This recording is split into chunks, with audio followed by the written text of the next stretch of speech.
Hello, everyone. Welcome to our sabbatical Why, When, and How webinar. We are particularly excited about this today as we have as our guest Dr. Gary Grogan, who is longtime minister in the Illinois district and pastor, district youth director, and so many more, now a sabbatical coach. And then also Pastor Jake Krahn, who pastors New Life Church in Pierre, South Dakota, and also is a presbyter as well. And so we are joyed and happy to have them on today and excited about that. And so I'm just going to ask them as we begin today just to introduce themselves. So Gary, we'll start with you.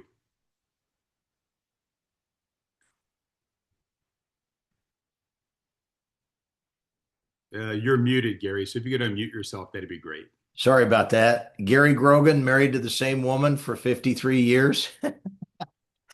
Bonnie, people always say, what's the secret to a long-term happy marriage? It's easy. Marry the right person. She's wonderful. We have two children. Our son is our oldest. He's a pastor in San Diego, and his wife is a nurse. Bonnie is a nurse. They have three children. And then we live in a multi-generational home with our daughter and son-in-law and family here in Anoka, Minnesota, and we love it. It's absolutely working great. So we moved to Anoka officially a year ago, April. And some people always say, you live in a multi-generational home. How does that work? It works out great because I have the best son-in-law in the world as well. So it's a privilege to be with you. I've known Pastor Mark for many, many, many decades. When his office was a closet at Southside Tabernacle in the south side of Chicago. That's how I met him. Literally, it was a closet. And we walked the streets of Chicago and Chicago Outreach. So I've known him for a long time. Always admired him and who he is and what he's done for the Lord. So thank you for joining us today. Yeah. Thank you, Gary. And Pastor Jake. Yeah, Jake Krahn, live in Pierce, South Dakota. My wife Rachel and I have been married for 18 years now. So I told people this year our marriage is officially an adult. So that feels like an accomplishment. But two kids, they'll be going into eighth and ninth grade next year, Lydia and Caleb. And yeah, we've been here in Pierre for 8 years now, and excited for what the Lord's doing here. It's been good. Looking forward to the conversation today. I am too, because I think for many in our circles, at least in the Assemblies of God, even perhaps in other evangelical Pentecostal circles, the word sabbatical, who knows what that means? I've heard of Sabbath, and maybe people are thinking vacation. Just what does it mean? We see it in the Old Testament, but we're going to talk today about sabbatical as Gary is a sabbatical coach, and as Jake is, as of this coming Saturday, going on his first sabbatical. And so we thought it'd be great to have him in as he is prepared for this. So if the Lord is leading you to do so, you can get some great insights from Gary and from Jake as well. I like to say that we have all, Jake, Gary, and I have put our email addresses in the chat box. And so please, if you want to write them or me, but particularly them, and ask questions, they have consented to do that. We also like to say we put this on our events archive page at the Institute for Ministerial Holiness website. So if you want to watch it again later, or you want to refer it to somebody, please do. We'll have that up there probably by the end of the day. And so with that, we want to begin. This is such an important topic. We want to take as much time as possible. And so let's first of all begin with why sabbatical matters. And so Gary, let me ask you a question. If you could just get us out of the blocks by defining sabbatical and how it's different than vacation. Well, good question, Mark. Vacation is usually shorter. It's focused on recreation, and it's usually an escape. You know, you're trying to just get away, but a sabbatical is deeper. It's more reflective. The way I like to say it is this, and I know this is going to marketplace people too, and so you'll just have to, I'm a churchman, you'll have to interpret what I say in regards to the local church and pastor and all that for your situation. So I like to say a pastoral sabbatical is not a vacation from calling. It is a deeper form of obedience to God's rhythm of rest, which a lot of us growing up in the Assemblies of God and the Pentecostal movement, evangelism, missions. I was diagnosed as a workaholic when I was the DYD of the Illinois district, and my wife made me go to a counselor, and he really helped me. So, a sabbatical is an extended, intentional season of rest. It's a time of renewal. Ideally, it's a period of reflection. I like to call it an intentional pause. You're trying to fully connect, reconnect with the Lord, with your family. I don't know where I heard this. I don't know where I read it, but I also like to call it a sacred intermission. It's not secular, it's sacred. You're trying to get closer to your family, closer to the Lord, trying to get rid of the noise, focus on relational alignment. So, there are some in our tribe who ridicule the idea of a sabbatical. I've experienced that. I don't know, Pastor Jake, if you have yet or not. I know Pastor Mark has, but actually, you can trace it all the way back to the ancient Hebrew word sabbat, which means to stop, to cease, to rest. So it's actually a biblical concept. We know the Lord rested on the seventh day. Did he need to rest? No. He built in this rhythm, this principle for us. And of course, according to the book of Leviticus, the Israelites were supposed to allow their agricultural fields to go fallow every 7 years. Why? So the land could rest, so the soil, the nutrients in the soil could be renewed. And then people say, well, some just write that off and they say, well, that's not for us today. So, where did the modern day concept of sabbatical come from? Actually, it came from Harvard University, which was originally established. um, I'm not going to say total Christian school, but with Christian roots. And it was in the late 1800s. And they gave their teaching professors time off from teaching and so that they could intellectually rest. Isn't that interesting? And so they could do research. And so I felt like it was important, Mark, to establish a bit of a theological base there for those who say or give you a little bit of kickback on the idea of sabbatical. I hope that's helpful. I think that's excellent because I believe a theological foundation gives us the ultimate why as to God speaking to us as to how healthy this is, and then to communicate it to others. So thank you. So with that in mind, Gary, what are the most common misconceptions that pastors, missionaries, even people in the marketplace may have about taking a sabbatical? Well, I've heard it all. That's just for the lazy person. That's for the lazy pastor. It's not in the Bible. It's selfish. It's unnecessary. I would rather rust out. How do they say it? I would rather burn out than rust out. That's about as anti-biblical as you can come up with. Well, I'm not burned out, so I don't really need a sabbatical. So to me, a sabbatical is simply wise stewardship. The pastor's taking care of his soul, taking care of his family, because he or she wants a long-term, effective, fruitful ministry. I mean, all you got to do is casually read the Gospels through and see that Jesus had this rhythm of withdrawal and rest. I just read in my devotions yesterday, Luke 5:16, where Jesus withdrew to a lonely place and prayed. So again, you're not stepping away from what God has called you to do. You're stepping into a deeper presence and relationship with the Lord so that your call can be sustained. Mm. We are not flashes in the pan.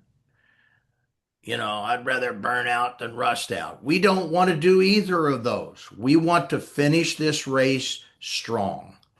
Yeah. So Well, that is a great why. And I think with our generation, Gary, we heard that term a lot. we And did. somehow it's a sacred duty to almost become a martyr for the ministry. But unfortunately, the martyrdom was often immorality of getting involved in things that shouldn't have been gotten involved with, and simply because people needed rest.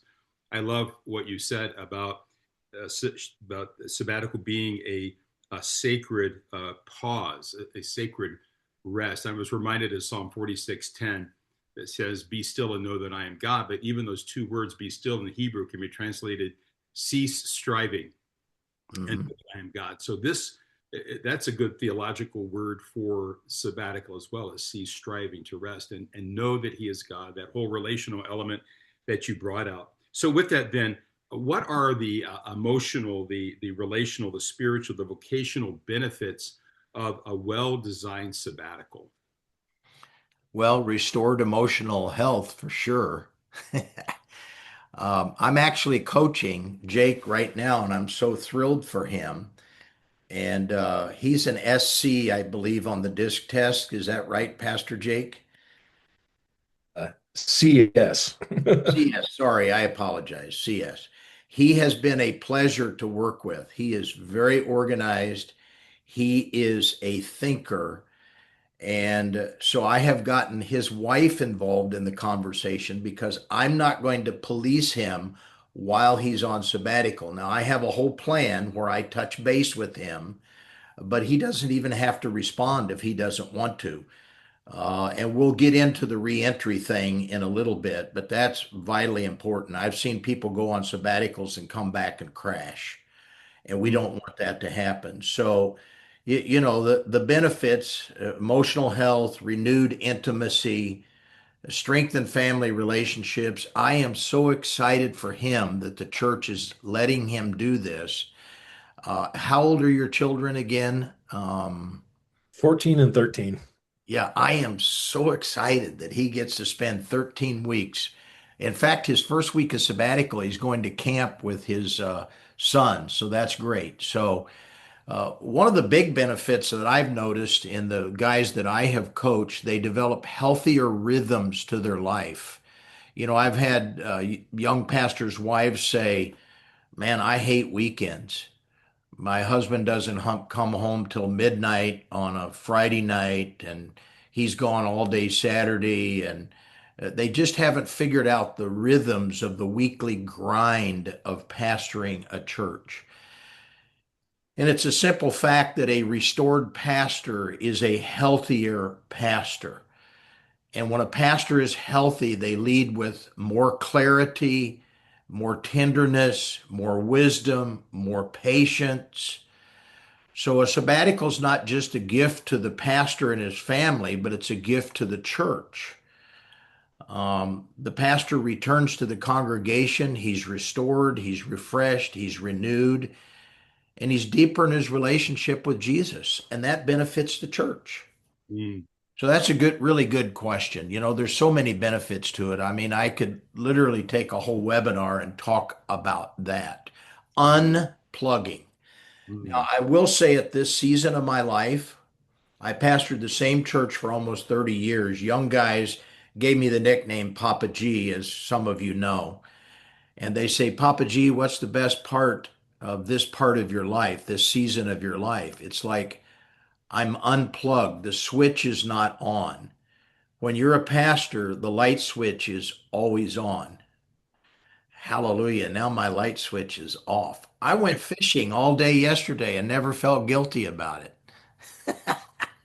So there are so many benefits to a sabbatical. And it's not just for people who are having a hard time, okay? It's not just about recovery. It's about prevention because, we're constantly giving out, and especially high achievers, they're just constantly giving out, and the tank can get empty. And we end up leading out of the flesh, and we get cloudy in our decisions. We want longevity, effective, fruitful ministry. That's what we want. Yes. And let me add, for those of you watching, you can type any question you have in the chat box and we will address it as close to the time as you enter it as possible. So please be sure to do that because what you have to ask is a great contribution to the information that's being shared. Well, Gary, I think in a number of the things that you said, if you would take all the positives that come out of it, the benefits, and you would flip them to the opposite, that would very much describe the opposite of what would take place if a person did not take a sabbatical. And I love how you brought out the dynamics of rhythm. And rather in a negative way, my thought went to, at least in our fellowship, when somebody has some kind of issue, as we would say, a moral failure, and whatever that may be. Of course, we know it's just not sexual, but other areas that may cause a person to have to come under discipline for 2 years. I thought, well, that's almost like a forced sabbatical. What would have happened if they would have taken the sabbatical before that and got into proper rhythms and balance in life as a person, as a spouse, as a father, as a grandfather, as a pastor, as a missionary? So I think that this is so vital in what we're talking about. So let me just briefly ask you, from your experience, what happens to leaders who never cease to take an intentional pause, a sacred pause? I love that. I love that word sacred with this, that take a sacred pause of renewal. Well, they keep producing on the outside, Mark, but they dry up on the inside. Yes. They become irritable, they become mean. It affects their mothering, their fathering, it affects their marriage, uh, and the ministry becomes survival instead of a calling. So, we were created to work. We know that. I'm assuming most people on this webinar are high achievers and they want to do their best for the Lord and they have a commitment to excellence. But we're also created to rest. And we tend to leave that out. And the thing about resting is it reminds you who's in charge. I mean, Pastor Jake, you're not the pastor of that church. Jesus is the pastor. You're the under shepherd. So, in one of my coaching sessions, uh, uh, I was trying to get this pastor to take a sabbatical because he went from being a nice guy to a mean guy. And I knew people in his church. And so finally he got it. So in his next staff meeting, they all sat in a circle and he left an empty chair and he wrote on a piece of paper and taped it to the chair, Pastor. And he started his staff meeting out by saying, "Today I'm resigning as being the lead pastor of this church." And the person sitting in that chair is now the lead pastor, and his name is Jesus. So, that sabbatical helps you to remember, hey, Lord, I need your grace. You've given me skills, talents, and abilities, but it's not going to last unless it's your grace. Excellent. So, Jake, let me turn to you. Let me ask you a question. You're just starting your sabbatical in less than a week. So, what even prompted you to think about starting or having a sabbatical? Yeah, I mean, there's a couple things that play into that. One is that I was an associate pastor at a church where the pastor there took a sabbatical, and that so I saw it from the side of seeing how it was a benefit to him in their church there. So that at least had it on my radar. We had really just had been coming out of a very busy season as a church. Our church has seen growth, which is good, but with growth comes lots of stuff you got to manage, of course.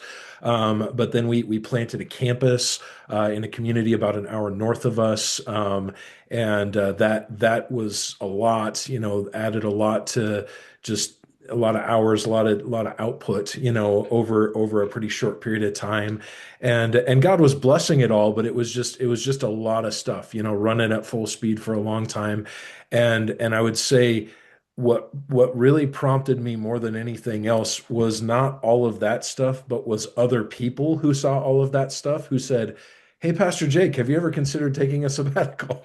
And I try not to be offended by that, but but other voices of people that know me and love me that brought that back up and said, "Hey, you've been here for, going on 8 years now. Would you consider doing this?" And so that's really, seeing the season I was in, seeing past experiences with me not having taken one, but being in a church where the lead pastor did, and then having other people say, "Hey, I think you should consider this." I think that's really what started the ball rolling for us. Okay, well, it's amazing that people had the freedom with you. They felt comfortable enough with you as their pastor to even say something like that and knew you wouldn't be offended by it, but just saying it out of their concern and care for you and Rachel and your family. So kudos to New Life for that kind of attitude. So how did you know it was the right season to step away? I mean, you may have answered that, but is there anything else, perhaps internally with you looking back, like, oh, this is a word coming from people in my congregation? Yeah, I think the things that helped me know it was a good time is our church is pretty healthy right now. And so that's, gave me a little bit of eased a little bit concern I could have had. We've got a great deacon team right now, so they have been phenomenal through this whole process and serve our church well in so many ways, and staff and all those kinds of things. But I also think a big piece of how did I know it was the right season to step away was, kind of what you guys alluded to before. Like, there's people who kind of have the forced sabbatical, if you want to say it that way, whether it's health reasons or burnout or whatever it was. And I wasn't there, but I think I was seeing if I continue at the pace I am, I'll get there.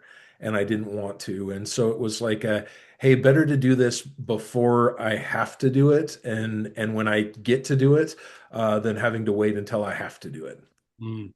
So what kind of concerns did you have as you entered into this? What kind of concerns did you have before beginning your sabbatical? Yeah, and still haven't begun it yet. I'm about a week away, but a couple concerns. One was, just what are other people going to think? I work in a pretty uh, a congregation where we got a lot of farmers and ranchers. They're always busy doing something. What are they going to think? Are they going to think I'm lazy or any of that kind of stuff?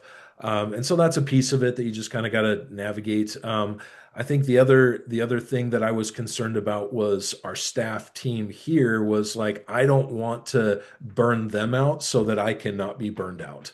And I think that was probably the biggest thing that I had to navigate in terms of getting over that hurdle and figuring out how to do this in a way that I don't burn out others out so I don't burn out. Okay. Well, I think a thought that I was having leading into a question you've already answered about your church leadership, but we do have a question that's come in, and it ties into that. So I think it's a good time to ask this question that's come from um, someone who was viewing today, and this is it. So how do you to address board members in the marketplace? Like you just mentioned, you have ranchers and farmers, and for those of us that have any kind of farm background, that's 24/7 many times, lacing in rest.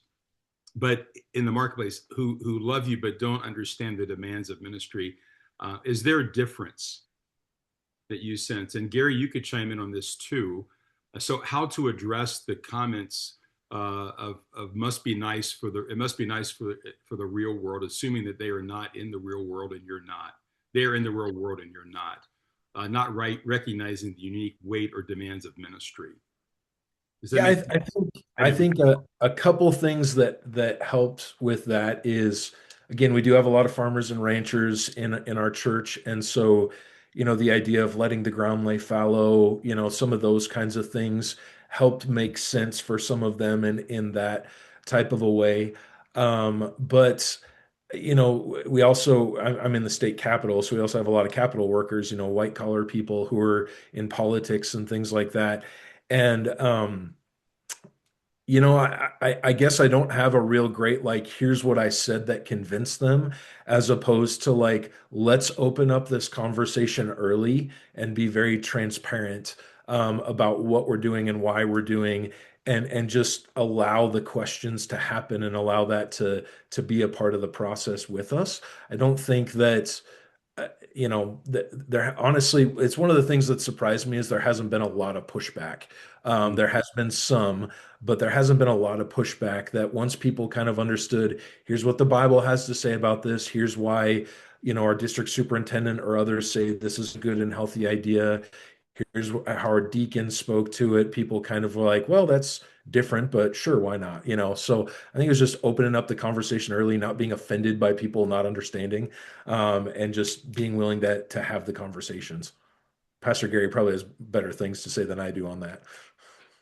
Oh, I love to hear your heart, Pastor Jake. It's been a joy working with you. I'm looking at the comment in the chat, and I'm assuming you've repented from not taking the sabbatical during the church's struggle. Oh, Gary, this is a different question. Oh, Yeah, this yeah, this this is one came to me privately. oh, I'm sorry. It came to me private. We'll address that coming up Oh, soon. But yeah, okay. So, well, I have a whole thing that I can post later when we're done that you can put on the webinar that they can access on how to talk to your board. Can you talk about that a little bit, Jake? Because you were a little bit proactive, being the way that you are, and I said, "Well, send me your documents so I can read it." And can you walk them through that, how I did with the Zoom and how I helped the board? Uh, when you have multiple leaders on a church staff, a typical board who doesn't understand this, they want to treat everybody the same. Everybody is an equal, and that's what fairness does. But stewardship asks what is needed. So you want to walk them through how we did that, Jake? Sure. So I did add in our church's sabbatical policy in the comments. So if anybody wants to look at that, you certainly can. The front page of that is really let me give a biblical foundation for what sabbatical is. And so understanding that biblical foundation is really important in all the conversations we had with people. Talking with our deacons, the start of the process of just bringing up the idea of a sabbatical, one of the challenges we had there was that we have had pastors in the past at our church take sabbaticals that didn't come back, or didn't really end well. And so immediately there was a little bit of a, I don't want to say resistance, but just questions, um, to that. But immediately there was a little bit of that. But again, when you just looked at the biblical foundation, it helped them be open to it. We talked to several other churches about what their policies were, things like that, and got ideas that way. We wrote ours. Then we brought, Pastor Gary came on as my sabbatical coach.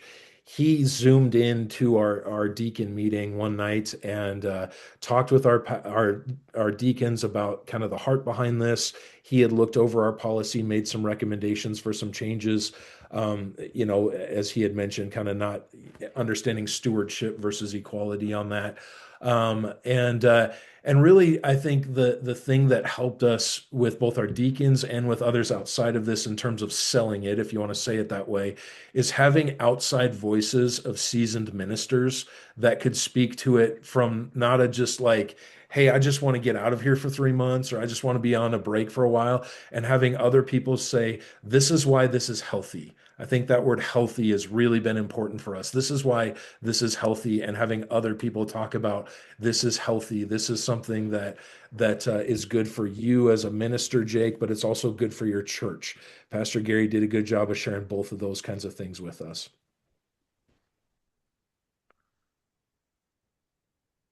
Mark, you're muted.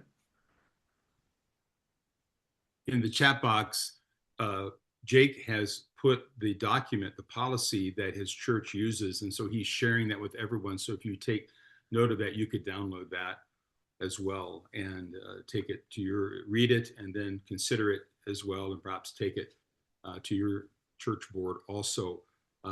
As Gary said, Jake has really done this well. And I think if you have any questions, both of them after this webinar would love to address you individually with what you're thinking about as far as sabbatical.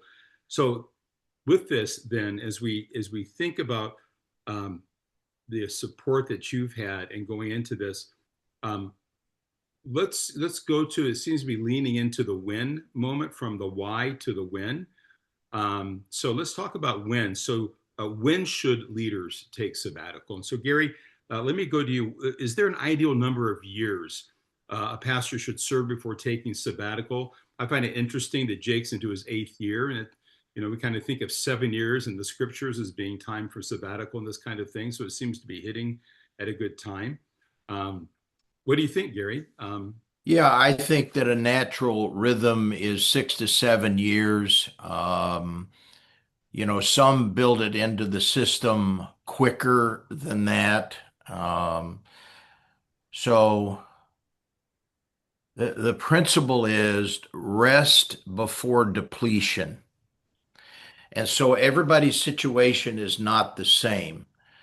Some people inherit a place. In fact, in our chat, the church had to close, I believe.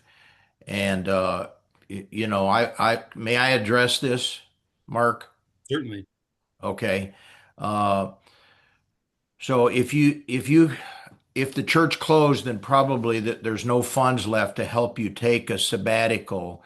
So the only place I would know to apply is the Lilly Foundation, but that takes a lot of time. I know there's another place that I can't even think of the name of it right now, but I'll work at it and try to get it back to Mark. Um, so you're taking a break from ministry, a difficult ministry assignment. So my point is, if you're in a healthy situation, 6, 7, 8 years is pretty normal because of the biblical principle in Leviticus. But I wish we could have talked while you were in the midst of all of that. We could have got somebody to fill into the church, and even if you could have only done 6 or 8 weeks, I like to recommend 8 to 13 weeks for a pastor to take sabbatical. And so I have a whole policy thing on this and everything. Just because you work in a church for 7 years, it's not equality. We're trying to, each role is serviced appropriately. And if a person is not doing a job and they work there for 7 years, it doesn't mean they get a sabbatical. So every case has to be investigated like that. I kind of got sidetracked there, Mark. I'm sorry. Could you ask that question again? Because I wanted to make sure that whoever it was that wrote this in there got the help that they need. On your sabbatical, please don't read leadership books. Please read books on spiritual formation, on emotional health, on that type of stuff. Sorry if I got sidetracked. I apologize. No worries. So, with the question that's come from New Life, it says, I'm taking a break from ministry right now after a difficult ministry assignment ended. In parentheses, we closed the church, on parentheses, and would like to consider it as a long term sabbatical because I choose not to take my offered sabbatical during a pivotal point in the church's struggle. What would be the structure you would recommend I apply for this season, and any resources you would recommend? I've already done somewhat a deep dive on Sabbath, which is different than sabbatical. I mean, it's rooted in that, of course. What I think would be good for this question, if we could move it down to where we talk about how to plan and structure a sabbatical. We were going to be talking about that a little bit. I think that question would fit well in there. So let's put a pause on that, but not forget it, and then go back to it. Then do we just want to make sure we have some other questions here that we're addressing as well? Jake's piece has come through, so people can see that. One question here from Brandon is, Jake, how long before now did you start that conversation with your board or deacon team? Yeah, we probably about a year ago is when we started gathering information about writing the policy and everything. But the conversation about sabbatical, when I had kind of said earlier that there were other voices saying, "Hey, would you think about this, or maybe you should consider this?" That was probably about a year and a half ago that we got into, just starting the conversation with our key leadership team here, deacon, elders, those kinds of people. So year and a half ish ago would be kind of the beginnings of that, and about a year ago that we started writing the policy. Okay. With this second question of when should leaders take a sabbatical, um, what are some of the things that you can recommend, Gary, that you see as rhythms that work best among healthy churches and ministries that you've seen come out of people taking sabbatical? Well, let me address the first part of that question, Mark. I think, we're pragmatists in the local church and in the marketplace. So I think how to will answer the when and the why question. And so let me just go through this real quickly. And I can get this to you later, but you've got to have a sabbatical plan. You've got to come up with some dates, some goals. You've got to get the church to help you financially. Um, what are you going to do as a family? Of course, spiritual renewal is a big goal, rest, boundaries, a reentry plan. You cannot just throw a sabbatical together at the last minute. It's got to involve the board, the staff, key leaders. Everybody needs to work on it together. And you got to have a clear purpose. Some sabbaticals are for study, some are for writing, some are for healing. But for the most part, I would say the best sabbaticals are not for productivity, but they're for rest, renewal, and family. And so part of that plan is the pastor has to unplug and let go. He or she has to lean on the people that they have trained to lead. And the truth is, if you've done your homework, the church can survive without your constant involvement. And that's not a weakness, it's maturity. And I'm excited about this for Pastor Jake because when he gets back, there's going to be cream that rises to the top that he's like, wow, that person is a potential elder. That person is a potential deacon. That person is a potential staff member down the road. So, in the planning process, you got to have a point person, which he did in the church that he worked in as an associate before. They handle all the communication, the decisions, the pastoral care. So, and I coach the point person. I say, don't call Jake first, call me. If an emergency comes up, call me, let me filter it. Um, so unless there's a real, true crisis, then the point person handles it. I can handle it.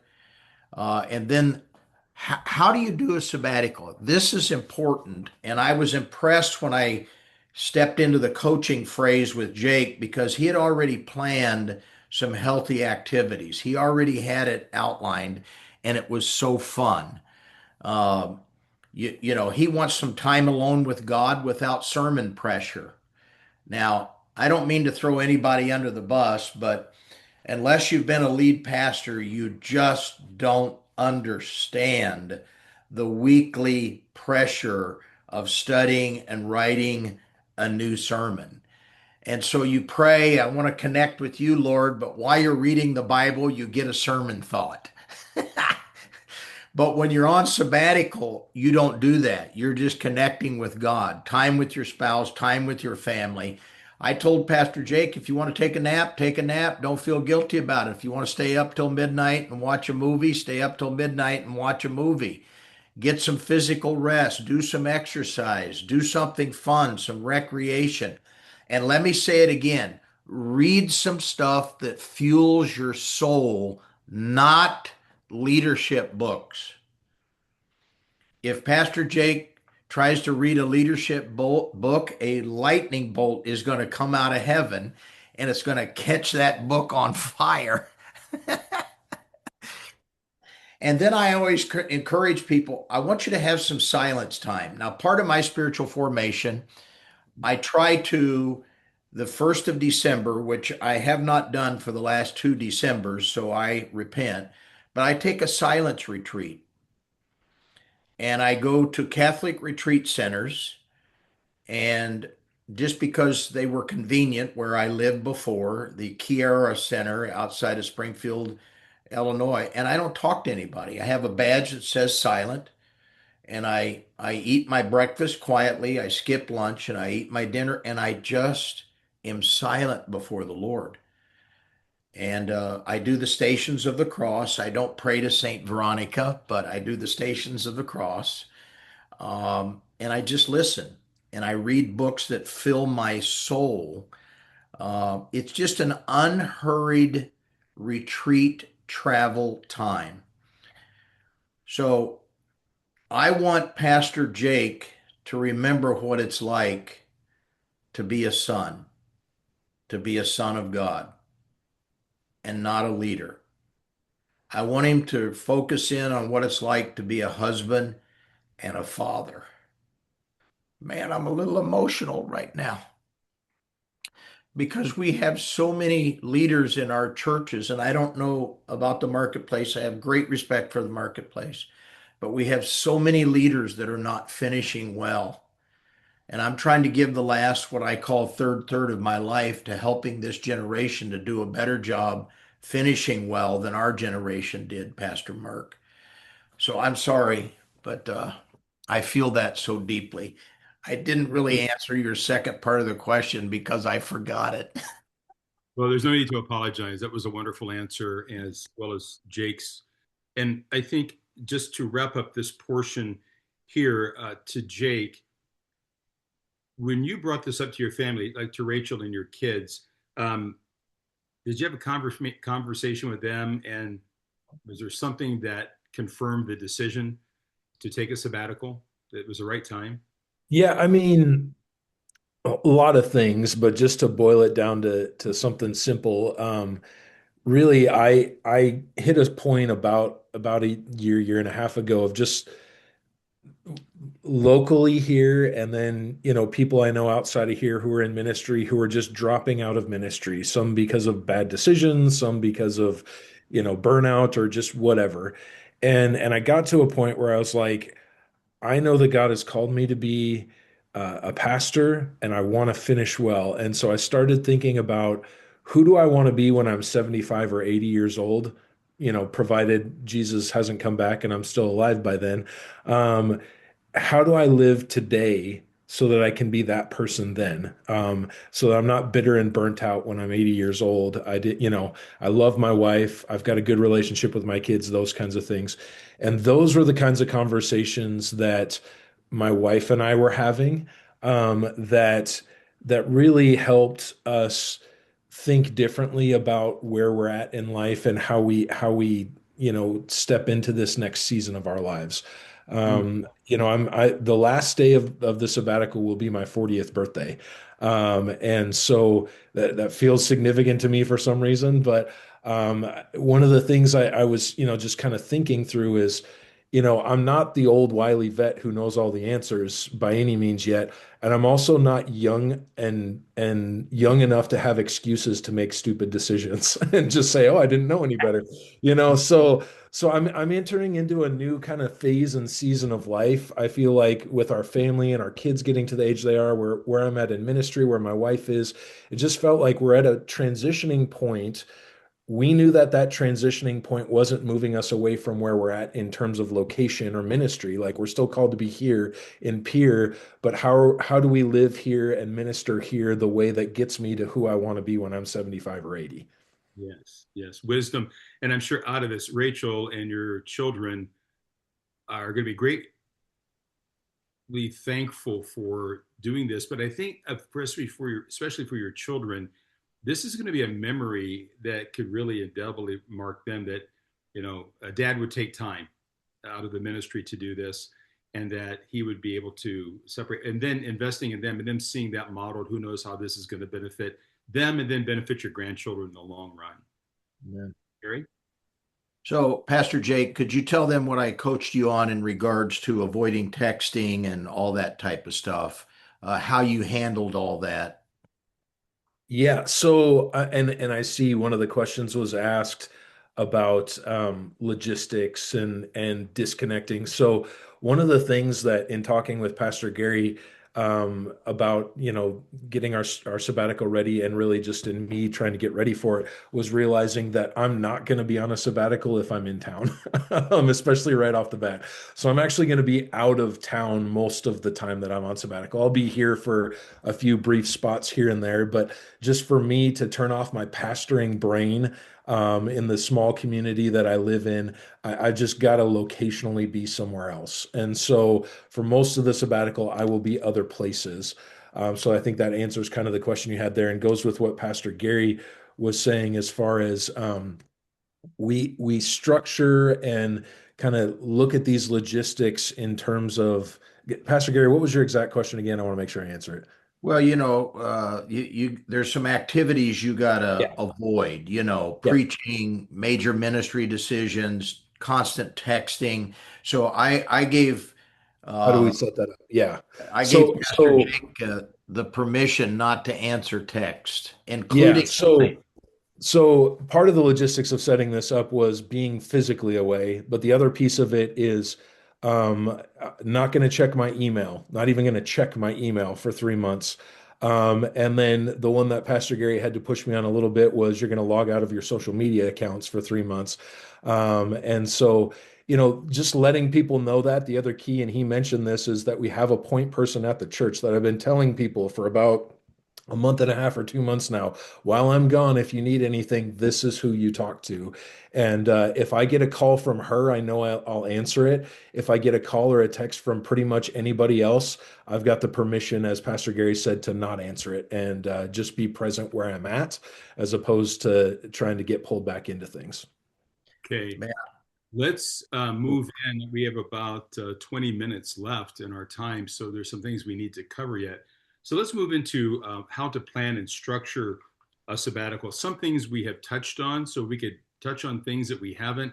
And this could tie into James' comment here, the logistics of sabbatical. Is there a portion of the sabbatical that you are planning on to disconnect? You guys just alluded to that from the community area. As a small town pastor, he's alluding to himself here, I believe. Small town pastor preparing for the 7th year sabbatical next year. I would like some proactive ideas to be successful in stepping away. This sabbatical would be designed for rest and renewal. And then let's try to tie in this other question here so we cover it. Stephanie asks, what differences, if any, are there between ministry leaders versus marketplace leaders and the need for sabbatical? Many people don't understand what a pastor does during his or her week. Um, so let's try to address those two, but let's also then get into the overall looking at how to plan and structure a sabbatical. Though you've alluded to some of it, let's try to touch on some things that you feel like are absolutely important. And then for other details, please, for those of you that are watching either now or watching this later on, just look in the chat box and you can write Gary and Jake also and ask them specific questions after this. So, men, what are your thoughts on that? Well, let me say it again, Mark. How do you plan and structure a sabbatical? Well, you got to clarify the purpose. You've got to have a point person. You've got to plan some healthy activities.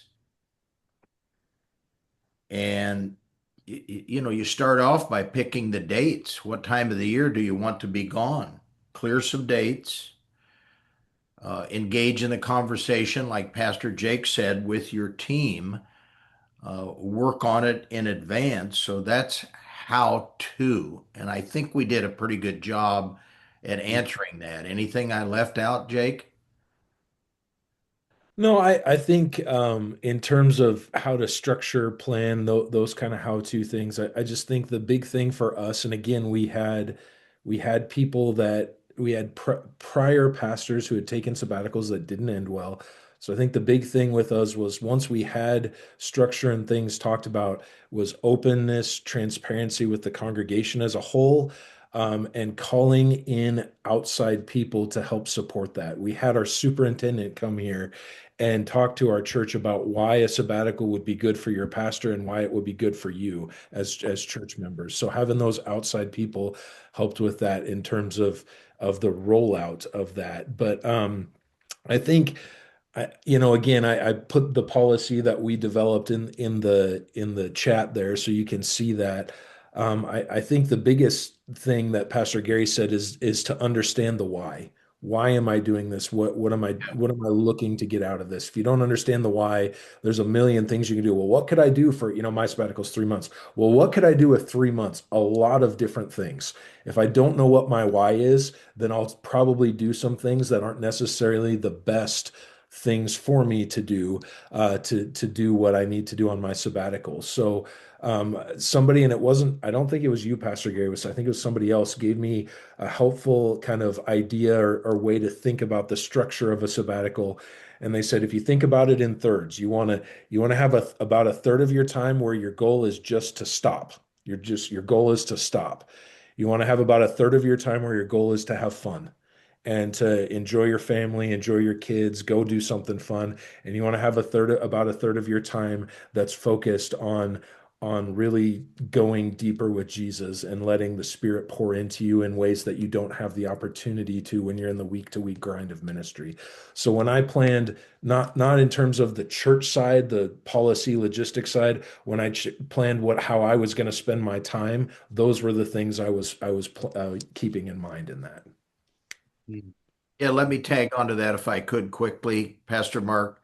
So again, my recommendation is 8 to 13 weeks, but the amount of time is not as important as just disconnecting and renewing. That kind of sums up everything that Pastor Jake said there. And so your church board, whatever your highest level of leadership team is, they've got to bless it. They've got to protect it. They've got a plan to help you cover the expenses of it. Somehow they've got to communicate support. It's not just your decision, something you're trying to push through. Um, and then you got to prepare your team for it, the congregation. You got to communicate. You got to communicate early. You got to explain the purpose, clarify who's responsible for what. And then you show public trust that the team's going to lead well. So, this sounds kind of like an oxymoron, but you have to plan for an unhurried time. And I got a little emotional there a bit ago when Jake was talking because I'm just so excited about what's going to take place in his life and in his marriage and his family. When we were talking about, oh, I know when I got emotional when I had to push you on disconnecting from social media. I mean, literally, internally, I was very emotional. And I had to push him on that. I had to push him. Otherwise, he's just going to veg out at night. He's not going to play Monopoly and tabletop games. And we used to pitch baseball cards, us baby boomers. Remember that, Mark? And we used to play marbles and jacks. And you're going to miss out on that if you do not disconnect. I actually had one guy that wanted me to coach him. And in the beginning, he said, I want to take a 3 month sabbatical, but I am not going to disconnect with social media. And I said, I'm sorry, I can't coach you.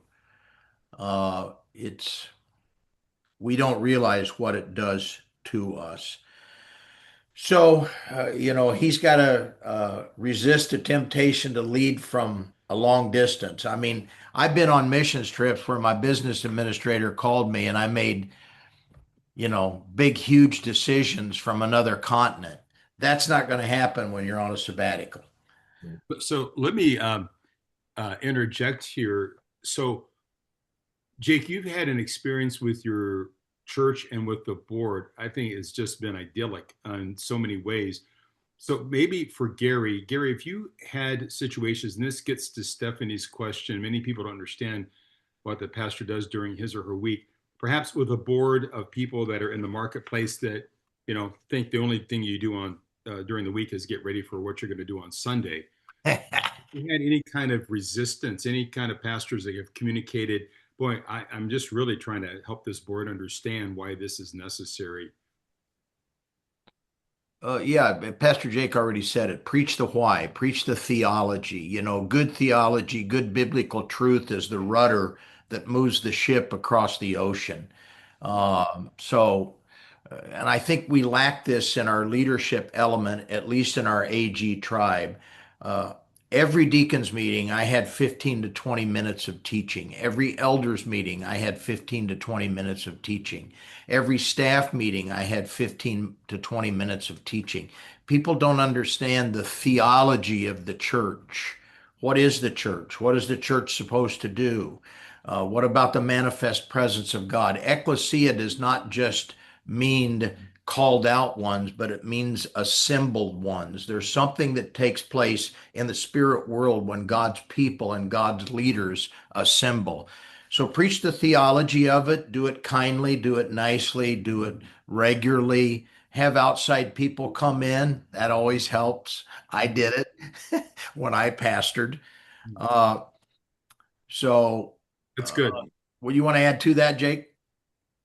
I think that's, yeah, outside people helped us a lot. Our superintendent saying, this is why this is good for Jake and this is why this is good for your church. That was a big help for us for sure. Good. Very good. So, getting to Marlena's question here, we've seen some pastors still attend, I suppose, meaning when they are on sabbatical, things like, I think we know what the answer is from Gary, family camp and general council. They felt those were life giving events and ways to relax with friends. I try not to talk ministry with them, but would you suggest not being around ministry events that you are not running? Well, they should definitely not be running ministry events during a sabbatical. I've never had anybody ask me that question before. I'm pretty biotic in my leadership. I'm a flow and go guy. And if it's truly a life-giving thing, well, then go ahead and attend. The only trouble is, are you going to attend leadership sessions to learn how to be a better coach, how to be that's my only caution I would give towards that. Perhaps not attend the whole thing and relieve yourself of guilt of having to go to everything. I mean, if you go to a business meeting on your sabbatical, I don't think that's a good idea. You're not really disengaging. This sounds terrible, but it's pretty hard to hear from the Lord in a business meeting. I know there'd be people take me to task on that, but Yeah, I could say for my wife, and I don't think she'd be upset with me saying this, but if I had a sabbatical and then I had mentioned that, oh, we're going to go to district council or we're going to go to general council, it would be like, well, let's plan the sabbatical a different time. oh yeah, Bonnie would. Yeah, she's like, no way, dude. No way. I But think it depends on the person. Like you said, for yeah, me, it would not work. My mind would start rolling, and I don't. yeah, yeah. The idea is to disconnect. That's the idea. I hope we've answered the questions well. Mark, you're the moderator. Oh, You, here. So yeah, you have to answer your question. Yes, but Stephanie asked here, and I think this is a good one too. Think about this: for married couples who serve on a staff together, do you recommend both being gone at the same time?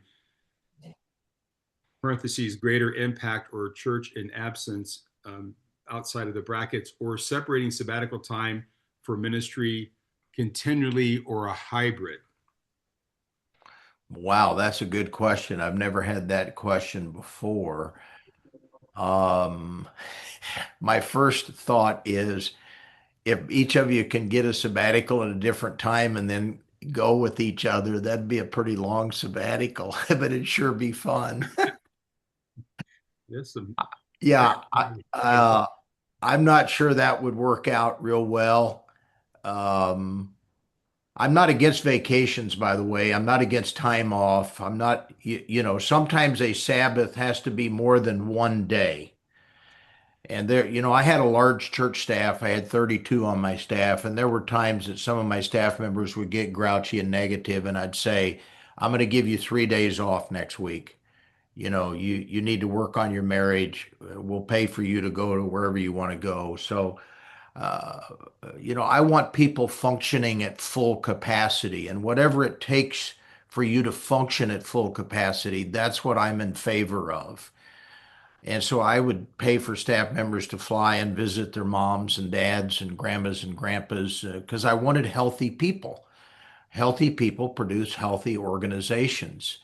Um, so both being gone at the same time, greater impact on the church in absence, separating sabbatical time for, I'm not sure I totally understand the question, Stephanie. I'm sorry. I think it'd be like if both are involved in ministry, a husband and wife, and they both have ministry responsibilities in the church, then both of them leaving, it's almost like double the impact of people being gone during that time. So thus, the should be separate, one do one, one do the other. Mm. Husband and wife, you need to go on a sabbatical together. They You know, together. I can't you imagine. just you got to work harder at training people to be in charge when you're gone. Yeah. And the joy of sabbatical is, and I have a form that the point person will work with Jake when he gets back. And you're not going to see that form, Jake, so don't ask me for it and don't worry about it and don't even think about it. But when he comes back, I don't want him to try to meet with everybody at once and debrief. It takes about 2 weeks to get back into the rhythm of running an organization, running a church. And so his primary first week, he will only, and I've coached his point person on this. I don't want you to go over every single detail of what happened while he was gone. I want you to have a debrief that is healthy, that is wholesome, and talk about the good stuff first. Man, I never knew that this lady had that much of a leadership gift, and we need to think about using. That's what I want. That's what I'm coaching them to do. So I would say no, don't both of you be gone separately. Go together as a married couple. Stephanie, you ask really good questions. You're the one that asked about, I don't think we answered this one. What's the difference, if any, are there between ministry leaders versus marketplace leaders and the need for sabbatical? Well, the theology that I tried to preach to my people for 30 years, and I was in a college community, so I had a lot of white collar people, but we also had factories in town.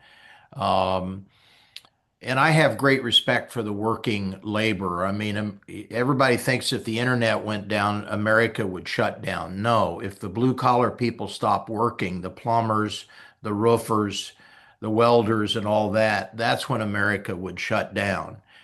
So I do believe, like yesterday, I was with these guys fishing, and we stopped at Dairy Queen on the way back, and there was this huge. Um, they were building an intersection off of the freeway, and I looked at all of those men back there and the complexity of it. We started talking about the job leader and how difficult his work must be. Those are the kind of people that need a sabbatical. And you're right, most people don't understand what a pastor does during his or her week. And it's not that we're looking for sympathy, but a good pastor in a community is one of the most talented people in that community. Wow, Stephanie, you ask really good questions. Sorry, Mark, took too long. Mm. She does because she's our associate at the Institute for Ministerial Wholeness, and Oh. been under the weather. So it's great just to have her on asking questions. That's why she's not live with us today. So let's move in because we need to buckle our seatbelts and start the descent into the airport and land this plane. And we want to get into the area of spiritual formation and returning well to bring this to a conclusion. But I want to look at, and we need to look at these questions quickly with Brandon. What would you recommend? What recommendations would you give a pastors who lead a church whose budget is extremely tight, and they are a single staff lead pastor church? It wouldn't be the budget without fundraising. It wouldn't be the in the budget without fundraising, I guess, to raise money for it, to bring in people every week to cover the pulpit or even do some of the day-to-day things. What are the things we could do in order to get even a 8 to 10 week sabbatical? Sorry for reading that with difficulty. That's May, simple, Brandon. may I answer this quickly? I would say preach the theology of sabbatical for a while, whether in leadership groups or wherever. Um, and I would look at an 8 week sabbatical instead of 10.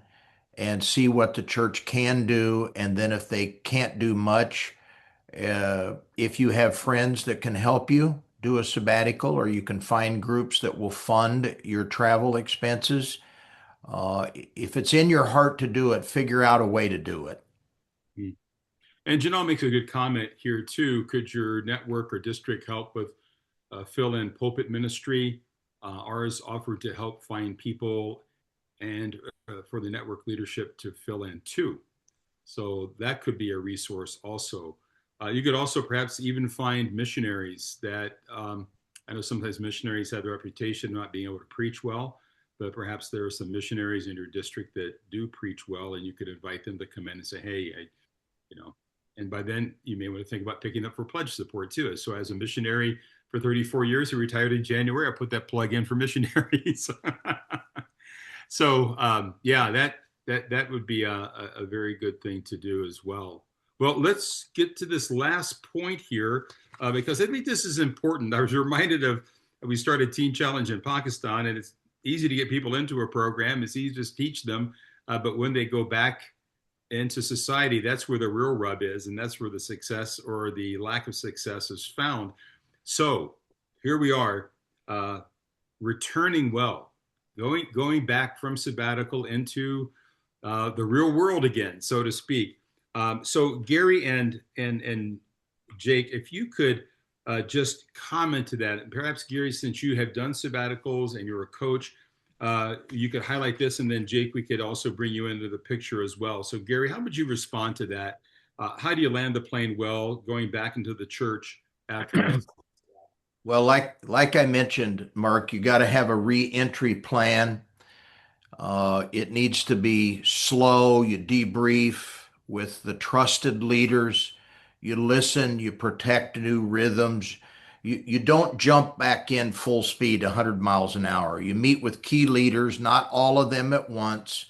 You listen. Here's the most important thing. You don't make major decisions too quickly when you come back from a sabbatical. Pastor, we got to make this decision. We need a big budget adjustment here. We need to finish this building program. Nope. Jake, what do you want to add to that? I guess I would say that's all just theoretical for me because I haven't gone on one or returned from one yet. But I think this is just a super practical thing that Pastor Gary had told me to do. He said, before you go on your sabbatical, I want you to have two sermons written for you to preach when you come back. Just so that for 2 weeks when you're coming back, your focus can be on reentry, not also sermon preparation. So that's maybe the best I have to offer for that since I haven't returned yet. I'm glad you remembered that. And because he's a CS, he's probably already got those sermons done. Right. So this has been excellent. So let me just ask one more question as we wrap this up. So to come to what I call the so what. So what should be a practical step that a pastor could take this month to plan towards a future sabbatical? What's one step from both of your perspectives? See it as wisdom, not as weakness. You're making a wise choice. It's not a weakness in your leadership. It's demonstrating wisdom in your leadership. And through wisdom, a house is built. Yeah, it's good. I would say just start. Like, how do you start? You just got to start. Just start having conversations. Those conversations might be with district leaders or other people who have done sabbaticals to help you think through what you need to do next at your church, or it may be introducing the idea to some key leaders in your church or whatever. But like the, you know, you're never going to get to the finish if you don't start. So just start having the conversations where you feel like they're most needed and then be open to inviting others' input in to help you navigate from there. And I think alluding back to what Gary said, I think to start to breaking up the fallow ground with preaching and teaching on Sabbath, perhaps even summer would be a good time to do that as people are thinking more of rest and holiday and vacation and this kind of thing, that you could weave in a series of, let's talk about Sabbath, sabbatical, these themes of rest and renewal, and Yeah. start preparing the people spiritually. This is really a theological, spiritual formation preparation for your congregation. And as your board is out there and listening to this, they will have the truth of Scripture and, of course, the Holy Spirit then integrating that truth into their thinking, so that when you start bringing it up in a board meeting, perhaps even getting Jake's policy for sabbatical and looking at that and talking to him. I would encourage you to talk, not don't talk to him in the next X number of weeks, but begin talking and saying, hey, we may want to refine this a bit. Is that okay? And have this contextualized to our setting as well.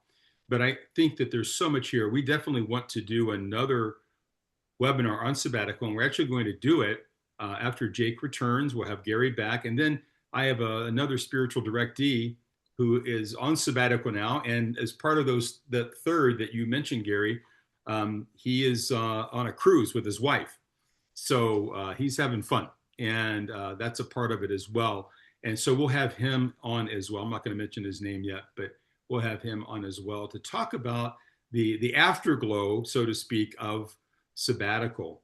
And we'll get more into the weeds of it, and it'll certainly be informative as those of you are planning a sabbatical too. So we'll plan on that in the fall after Jake gets back from his sabbatical. So with that, I'm going to bring this to a conclusion. I want to thank Dr. Gary Grogan and Pastor Jake Krahn. Again, their email addresses are in the chat box, so please write them. My email address is there. If you're interested in spiritual direction, which is a great monthly rhythm for you to have in your life, please see our website under spiritual direction, both Stephanie Smith and I, and now we have others that we're adding as spiritual directors as well, to have you enter into a monthly rhythm of walking with you to hear what Jesus is saying in the life that you have to grow spiritually. And so with that, we're going to say goodbye, and thank you so much for being with us today. God bless you. So long.